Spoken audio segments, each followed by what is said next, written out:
Firman Allah lebih dari sekedar sebuah buku.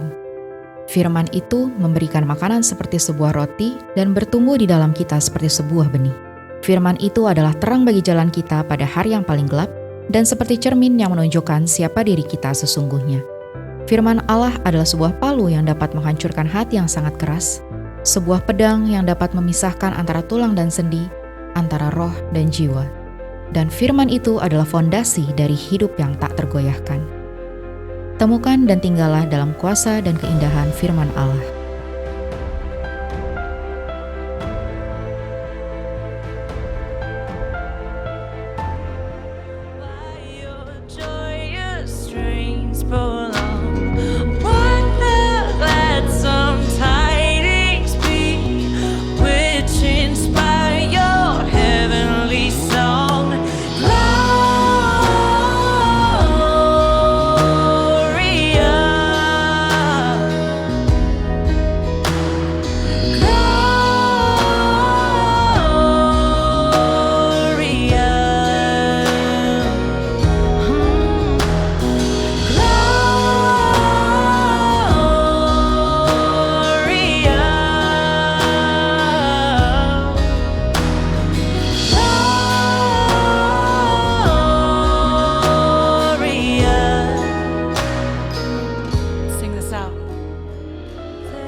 Bapak Ibu Saudara-saudara sekalian, kita akan masuk dalam satu seri baru selama 6 minggu ke depan, termasuk hari ini, seri Abide atau Tinggal, yang menjadi tema dari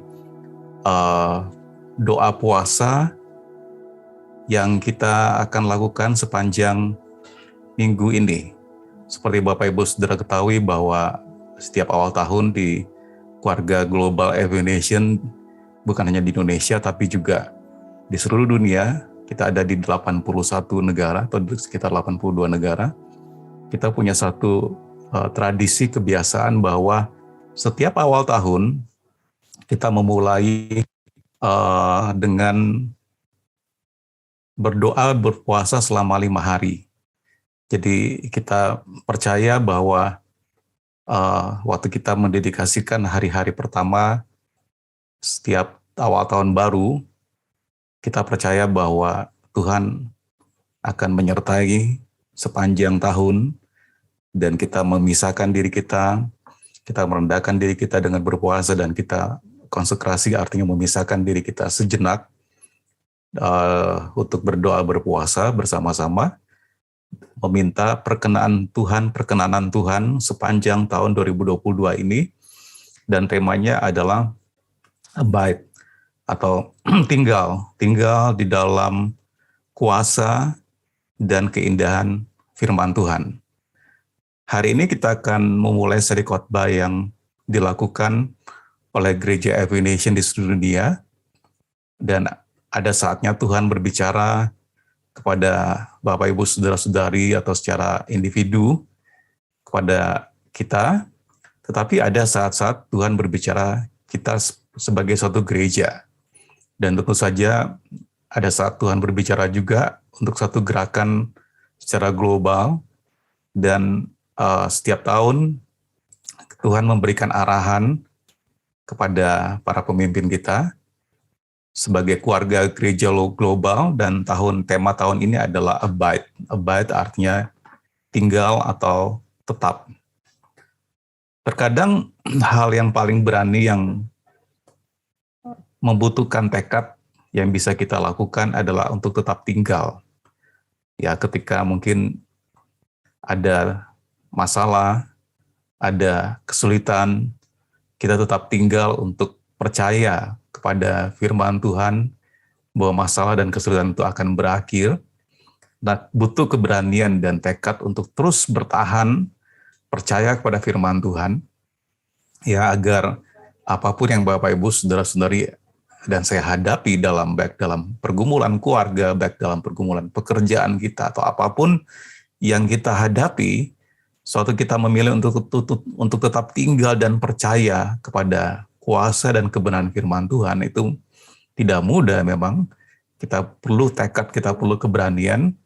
Namun apapun alasannya mengapa kita tinggal di dalam firman dan tetap percaya kepada firman Tuhan, pertama kali karena firman itu datang dan tinggal bersama kita terlebih dahulu. Dan kita akan belajar minggu pertama ini dari 6 minggu, judulnya Firman yang Menjadi Manusia. Teksnya diambil dari Yohanes pasal 1 ayat 1-5 dan ayat 9-18. Apa yang kita percaya tentang Yesus?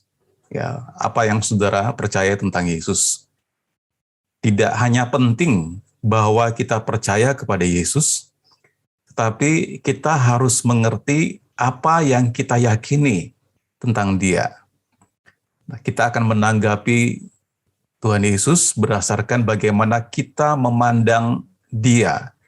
Bagaimana Bapak Ibu Saudara-saudari memandang Tuhan, demikian keyakinan kita kepada Dia. Dan tujuan Injil Yohanes adalah untuk membantu kita melihat siapa Yesus atau siapa Tuhan Yesus sesungguhnya. Hal ini dengan jelas dinyatakan di dalam Yohanes pasal 20 ayat 31. Dikatakan di situ, tetapi semua yang tercantum di sini telah dicatat supaya kamu percaya bahwa Yesuslah Mesias, Anak Allah, dan supaya kamu oleh imanmu memperoleh hidup dalam namanya. Jadi tujuan Rasul Yohanes menulis kitab Yohanes ini tercantum di dalam pasal 20 ayat 31. Dia mengatakan, tetapi semua yang tercantum di sini telah dicatat supaya kamu percaya. Supaya kita percaya bahwa Yesuslah Mesias, Yesuslah Juru Selamat, Yesuslah Anak Allah, dan supaya kamu oleh imanmu memperoleh hidup dalam namanya. Kita sudah belajar beberapa waktu yang lalu kata hidup bukan hanya bertumbuh, berkembang biak, dan bergerak, tetapi hidup adalah kehidupan rohani, spiritual, kehidupan yang ditopang oleh Roh Tuhan. Jadi, waktu kita percaya bahwa Yesus adalah Mesias, Juru Selamat, Anak Allah, dan kita memperoleh iman dalam namanya, kita memperoleh hidup ya dalam namanya, dan hidup itu yang menopang keberadaan kita baik secara jiwani, rohani, dan ragawi. Nah, keyakinan saya untuk hari ini dan sepanjang seri khotbah ini adalah bahwa kita tidak akan hanya belajar tentang Yesus, tetapi bahwa kita akan mengalami Yesus melalui firman yang hidup. Di dalam Yohanes pasal 1 ayat 1, teksnya mengatakan pada mulanya adalah firman, firman itu bersama-sama dengan Allah, dan firman itu adalah Allah. Pada mulanya adalah firman, firman itu bersama-sama dengan Allah, dan firman itu adalah Allah. Ayat 2, ia pada mulanya bersama-sama dengan Allah. Ayat yang ketiga, segala sesuatu dijadikan oleh Dia, dan tanpa Dia tidak ada sesuatu pun yang telah jadi dari segala yang telah dijadikan. Dalam perikop ini kita melihat kata firman itu dikatakan beberapa kali. Kata firman yang disebut di dalam Injil Yohanes pasal 1 ini dalam bahasa Yunani itu adalah logos. Muncul sekitar 300 kali dalam seluruh perjanjian baru kita. Tetapi ada sesuatu yang unik tentang bagaimana kata logos ini digunakan dalam Yohanes pasal 1. Dikatakan logos itu bersama Tuhan, atau firman itu bersama Tuhan, kita ganti dengan logos itu bersama Tuhan. Dan memang logos itu adalah Tuhan sendiri. Logos ini sudah ada sejak awalnya dan menciptakan segala sesuatu. Logos ini mengacu kepada pribadi Yesus Kristus Tuhan. Ini mengarahkan kita kembali, waktu kita membaca Yohanes pasal 1 ayat 1 sampai 3 tadi, sampai 4 tadi, ini mengarahkan kita kembali pada kitab Kejadian, penciptaan di pasal 1. kita perhatikan kesamaan di awal kitab Kejadian dan kesamaan di Injil Yohanes menunjukkan kepada kita bagaimana Tuhan menciptakan melalui firman-Nya. Bapak Ibu, perhatikan dalam Kejadian pasal 1 ayat 3 dikatakan berfirmanlah Allah. Lalu jadilah demikian. Pasal 1 ayat 6 kitab Kejadian berfirmanlah Allah. Dan jadilah demikian seperti yang difirmankan. Kejadian pasal 1 ayat 9 berfirmanlah Allah. Dan jadilah demikian ketika Tuhan menciptakan ya. Ayat 14 berfirmanlah Allah. Dan jadilah demikian seperti yang Tuhan firmankan. Ayat 20 Kejadian pasal 1 ayat 20, berfirmanlah Allah, dan jadilah demikian. Kejadian 1 ayat 24, berfirmanlah Allah, dan jadilah demikian. Lalu ayat 26, ketika menciptakan manusia, berfirmanlah Allah, dan jadilah demikian. Jadi kita bisa melihat hubungannya, bagaimana Yohanes pasal 1 ini menghubungkan dengan Kejadian pasal 1, untuk memperlihatkan logos itu, firman itu dari dulu sudah ada. Ya, dia bersama-sama dengan Allah dan logos itu, firman itu adalah Tuhan sendiri. Nah, tema khotbah kita atau judul khotbah kita adalah firman yang menjadi daging atau firman yang menjadi manusia. Hal pertama yang Tuhan nyatakan melalui firman-Nya adalah terang. Kalau kita baca Kejadian pasal 1 ya, penciptaan jadilah terang. Nah, sama seperti yang dibawa oleh firman Tuhan dalam penciptaan, terang menerangi kegelapan, demikian pula firman Tuhan akan sekali lagi membuat terang ke dalam kegelapan di dunia ini.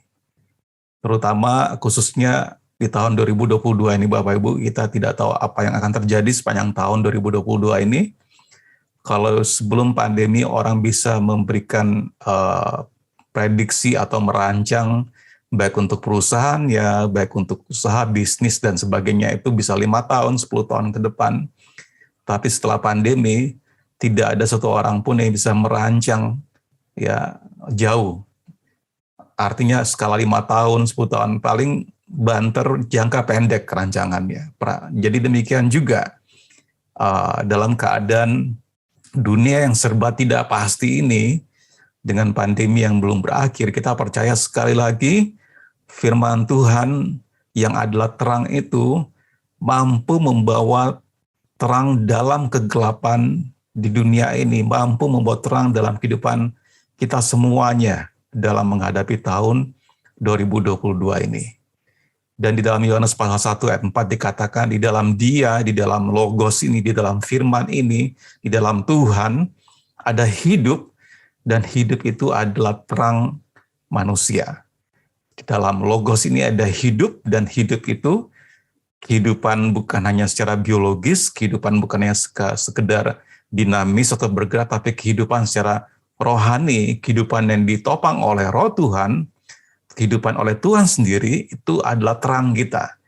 Jadi betapa gelapnya tubuh kita kalau kita tidak memiliki terang itu di dalam kehidupan kita. Betapa gelapnya kehidupan kita, keluarga kita, atau apapun yang kita lakukan kalau kita tidak memiliki terang itu. Dan di dalam 1 Yohanes pasal 5 dikatakan terang itu bercahaya di dalam kegelapan, dan kegelapan tidak menguasainya. Terang ini tidak lain adalah Yesus sendiri. Kita melihat Tuhan Yesus menyatakan dirinya sebagai terang di seluruh Injil Yohanes. Dalam Yohanes pasal 8 contohnya ayat 12, Yesus berkata, maka Yesus berkata pula kepada orang banyak, katanya, akulah terang dunia, barang siapa mengikut aku, ia tidak akan berjalan dalam kegelapan, melainkan ia akan mempunyai terang hidup. Di dalam Yohanes pasal 8 ayat 12 ini Tuhan Yesus berkata bahwa dialah terang dunia. Barang siapa mengikuti dia, ia atau mereka tidak akan berjalan dalam kegelapan, melainkan ia akan mempunyai terang, terang hidup yang mampu menerangi kegelapan dalam area apapun dalam kehidupan Bapak, Ibu, Saudara, dan saya. Ingat pernyataan sebelumnya bahwa kita menanggapi Yesus berdasarkan bagaimana kita memandang dia, bagaimana pemahaman kita, bagaimana pengertian kita. Nah, bukan semua orang menanggapi dengan benar terang atau cahaya ini. Karena kita tahu ya, di dalam Yohanes pasal 1 ayat 5 tadi dikatakan kegelapan tidak menguasainya. Tetapi dikatakan di ayat 10 dunia ini tidak mengenalnya. Dan bahkan dia datang kepada milik kepunyaannya, tapi milik kepunyaannya tidak menerimanya. Jadi tidak semua orang bisa menanggapi terang ini dengan benar. Sekali lagi Bapak Ibu Saudara-saudari sekalian, bagaimana kita memandang atau bagaimana pengertian kita, pemahaman kita tentang Yesus Kristus itu akan mempengaruhi bagaimana kita menanggapi Dia, bagaimana kita punya persepsi dan bagaimana kita menanggapi kebenaran firman-Nya. Jadi jika kita membaca bagian selanjutnya dari Injil, kita akan melihat dari seluruh Injil sinopsis ya, sinoptik ya, Matius, Markus, Lukas, Yohanes. Waktu kita melihat, kita membaca apa yang Tuhan Yesus lakukan, katakan selama dia hidup di muka bumi ini, sebenarnya terang dan cahaya ini dicerminkan dari semua yang kita baca, bisa baca dari kitab Injil, sinoptik, Matius, Markus, Lukas, dan Yohanes. Dan bagian firman ini tidak hanya mengungkap sifat hati manusia, bahkan lebih lagi sifat hati Tuhan. Firman yang menciptakan langit dan bumi menjadi seperti kita. Bertahun-tahun yang lalu, Dr. Rice Brooks menulis ringkasan Injil, dan dia memulai dengan kalimat bahwa Injil adalah kabar baik, dan kabar baik itu dimulai bahwa Allah menjadi manusia di dalam pribadi Yesus Kristus. Nah, gagasan atau ide tentang Tuhan menjadi manusia, ini sulit dipercaya bagi sebagian orang. Bahkan memalukan bagi sebagian yang lain. Kok Tuhan bisa dilahirkan dan menjadi manusia? Bukankah Tuhan jauh sekali berbeda dengan manusia? Jadi bagi sebagian orang sulit dipercaya bahwa Tuhan ini bisa berinkarnasi menjadi manusia. Bagaimana bisa Tuhan menurunkan derajatnya, dirinya sendiri, dan menjadi sama seperti manusia? Namun Bapak Ibu Saudara-saudari sekalian yang dikasihi Tuhan, ada sesuatu yang indah dan menakjubkan tentang fakta bahwa firman itu menjadi manusia. Apa yang firman ini nyatakan tentang Allah? Kita akan lihat poin nomor 1. Ketika firman menjadi manusia, logos tadi menjadi manusia, dia adalah pencipta. Dan pencipta ini ternyata pencipta segala sesuatu ini, alam semesta ini ternyata ingin mendekat kepada ciptaannya. Dia ingin mendekat kepada kita semua ciptaannya. Firman itu ayat 14 dikatakan telah menjadi manusia dan diam di tengah-tengah kita, di antara kita.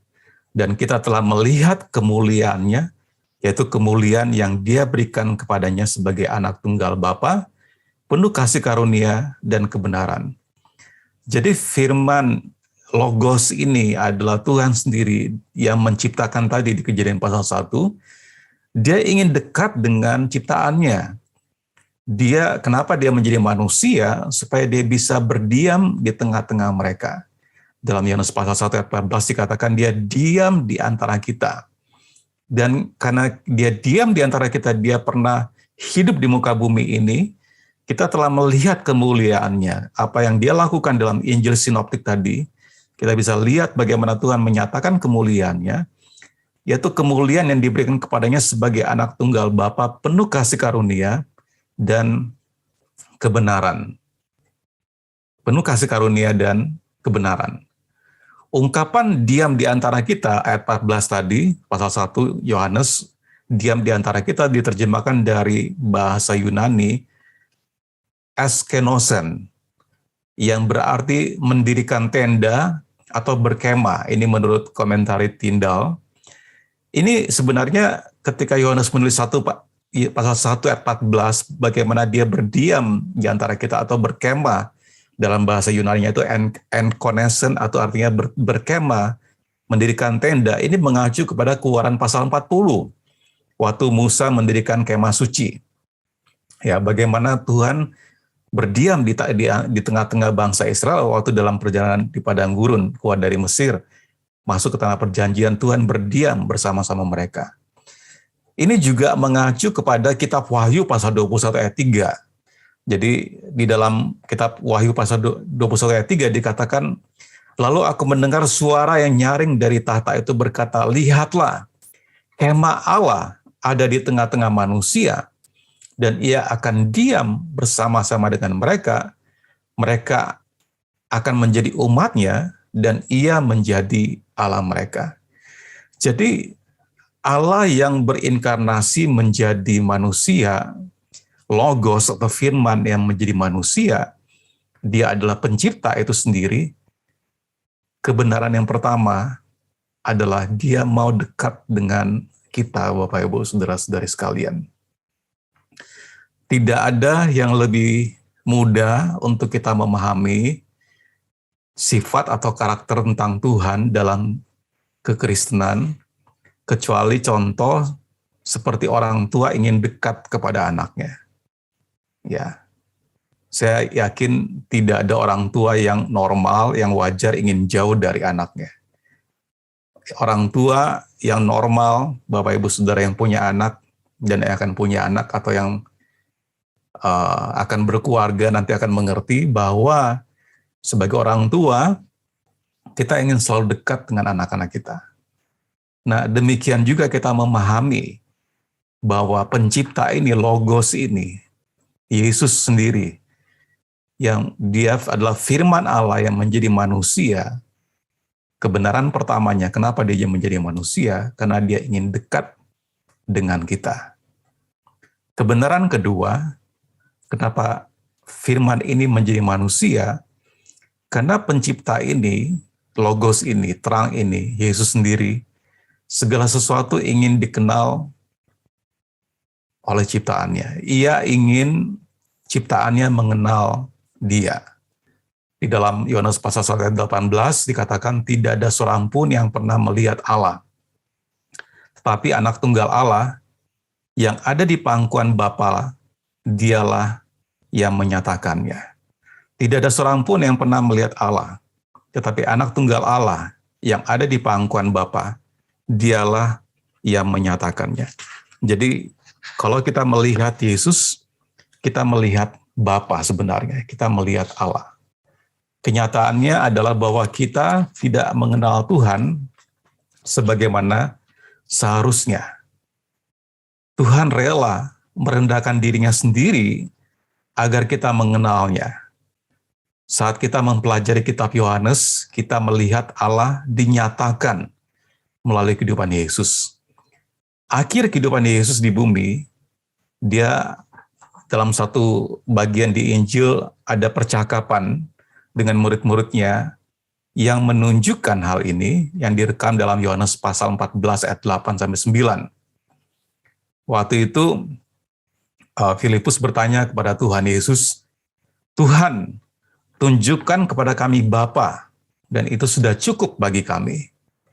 Yesus berkata kepadanya, sudah begitu lama aku bersamamu, namun kamu belum mengenal aku, Filipus. Dia yang telah melihat aku telah melihat Bapa. Bagaimana bisa kamu mengatakan tunjukkan kepada kami Bapa? Jadi Filipus ingin bagaimana Tuhan Yesus menunjukkan seperti apa Allah itu. Dan Tuhan Yesus berkata kepada Filipus, sudah sekian lama aku bersamamu, namun engkau belum mengenal aku, Filipus. Tuhan berkata, barang siapa yang melihat aku, melihat Yesus, telah melihat Bapa. Bagaimana mungkin kamu bisa mengatakan tunjukkan kepada kami Bapa? Nah, inilah yang saya tadi maksudkan, Bapak Ibu, pengertian kita tentang Tuhan tidak sebagaimana seharusnya. Banyak orang ingin melihat Allah, banyak orang ingin mendengar Allah, banyak orang ingin mungkin melihat secara kasat mata Allah seperti apa. Tetapi Bapak Ibu, saudara sekalian, waktu kita melihat Tuhan Yesus, kita sebenarnya sedang melihat Allah. Dan Tuhan Yesus itu, kehidupannya, perkataannya, perbuatannya direkam di Alkitab kita, di Injil. Jadi sebenarnya kalau kita mau melihat Bapa, kalau kita mau melihat Allah, kalau kita ingin mengerti Allah, Kalau kita ingin mengerti Tuhan seperti apa, seharusnya kita membaca Alkitab kita. Kita membaca Injil. Kita membaca seluruh Alkitab kita, itu adalah manifestasi dari Tuhan sendiri dalam bentuk tulisan. Kebenaran ketiga, pencipta segala sesuatu ini ingin diterima oleh ciptaannya. Jadi yang pertama, dia datang di tengah-tengah kita sebagai manusia supaya dia ingin dekat sama kita. Yang kedua, supaya kita bisa mengenal dia. Dan yang ketiga, supaya kita bisa menerima Tuhan. Karena kebenarannya di dalam Yohanes pasal 1 ayat 12 dikatakan, tapi semua orang yang menerimanya diberinya kuasa, supaya mereka menjadi anak-anak Allah, yaitu mereka yang percaya di dalam namanya. Nah, masih dalam Injil Yohanes pasal 1, di dalam ayat yang ke-11 dikatakan bahwa ia datang kepada milik kepunyaannya, tetapi orang kepunyaannya itu tidak menerimanya. Jadi bayangkan ya Bapak Ibu, di sini sebagai orang tua, mungkin lebih mengerti ya, bagaimana orang tua ingin dekat sama anaknya, tapi anaknya nggak mau dekat sama orang tuanya. Ya, kalau Bapak Ibu di sini sudah berkeluarga, punya anak, mungkin bisa merasakan bagaimana perasaan seorang tua, papa mama, ayah ibu, yang ingin dekat sama anaknya, tapi anaknya nggak mau dekat sama orang tuanya. Jadi demikianlah analogi yang saya berusaha sampaikan, bagaimana Tuhan datang kepada umat ciptaannya, Tuhan datang kepada miliknya sendiri, tetapi miliknya tidak mau menerimanya. Tetapi kontrasnya, orang-orang yang menerimanya diberinya kuasa supaya menjadi anak-anak Allah, yaitu mereka yang percaya di dalam namanya. Jadi, Bapak Ibu Saudara sekalian, Allah menyatakan dirinya melalui pribadi Yesus, bukan agar kita sekedar memiliki lebih banyak pengetahuan, melainkan agar kita dapat menerimanya. Bagaimana kita akan merespons? Akankah kita menolak Yesus seperti banyak orang lain di zamannya? Akankah kita menerima Dia dan berusaha untuk dekat dengan Dia dan mengenal Dia? Tahun 2022 ini diberikan tema, Tuhan mengarahkan kita dengan tema abide atau tinggal. Tinggal dalam apa? Tinggal dalam kuasa dan keindahan firman Tuhan.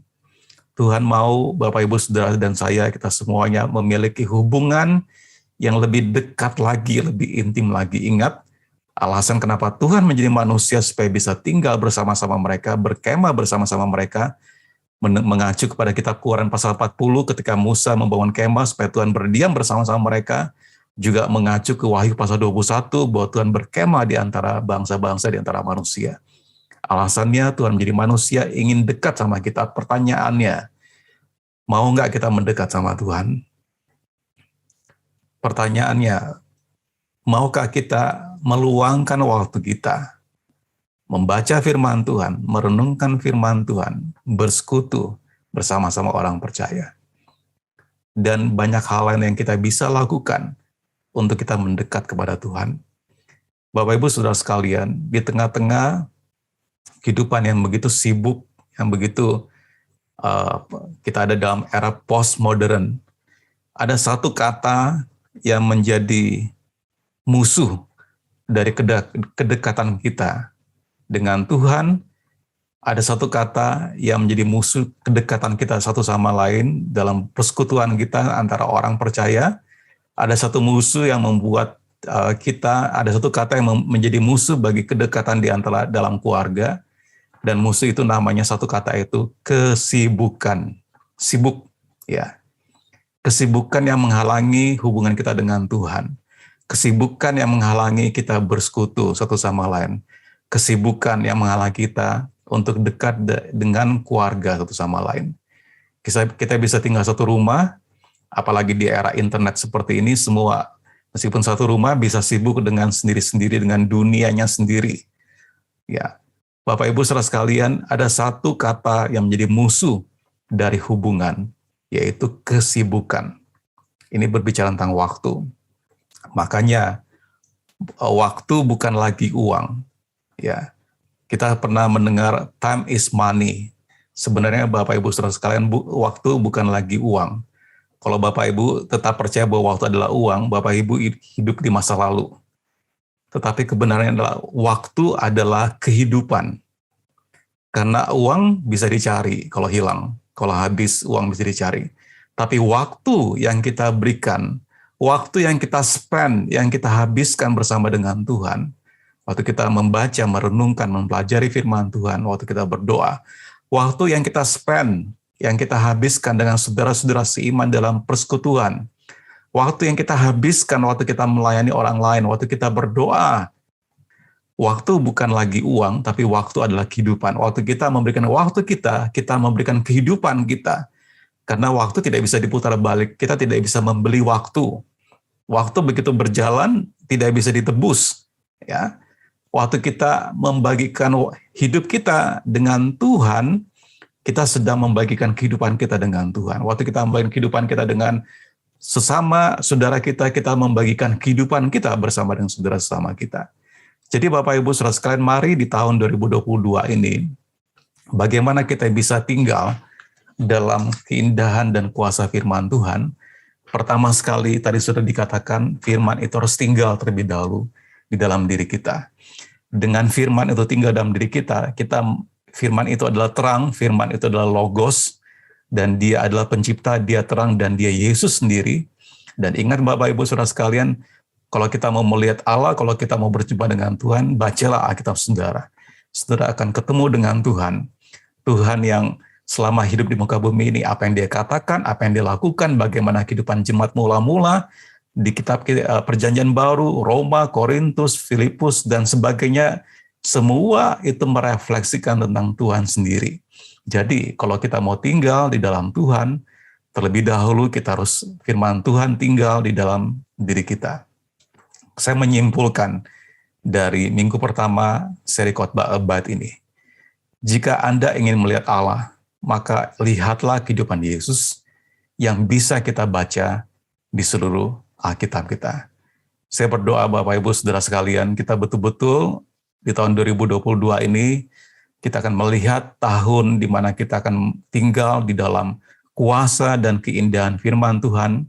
Dan ingat, firman Tuhan itu adalah terang, Tuhan itu adalah terang, dan sekali lagi, sewaktu penciptaan, ketika Tuhan berkata jadilah terang, terang itu mampu menerangi kegelapan. Demikian juga kita percaya bahwa sepanjang tahun 2020 dan waktu kita tinggal dalam firman Tuhan dan kita tinggal di dalam kebenaran dan kuasa firman Tuhan, segelap apapun kehidupan kita, ada terang yang sanggup menerangi seluruh kehidupan kita. Tuhan Yesus sama berdoa untuk setiap jemaatmu pada pagi hari ini yang hadir di dalam ruang Zoom ini, maupun nanti yang melihat melalui tayangan YouTube nanti. Tuhan, mampukan kami agar kami tinggal di dalam kebenaran firman-Mu Tuhan, agar kami mengerti first thing first, yang mana yang pertama. Kami tahu bahwa yang pertama adalah hubungan kami dengan Engkau Tuhan, dan biar kami mengorbankan waktu kami Tuhan, upaya kami, sumber daya yang kami miliki untuk memiliki hubungan dengan Engkau Tuhan. Baru kami bisa memiliki hubungan dengan keluarga kami, orang lain, dan yang kami layani, yang kami mau jangkau. Terima kasih Tuhan Yesus, sama berdoa. Berkati semua jemaat-Mu yang hadir pada pagi hari ini maupun yang tidak hadir. Di dalam nama Tuhan Yesus. Amin.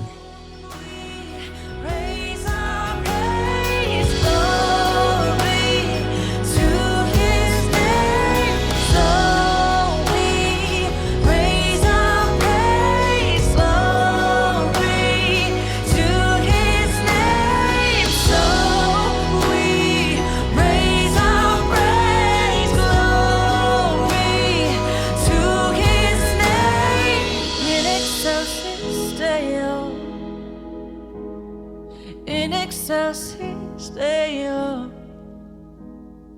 in excelsis Deo.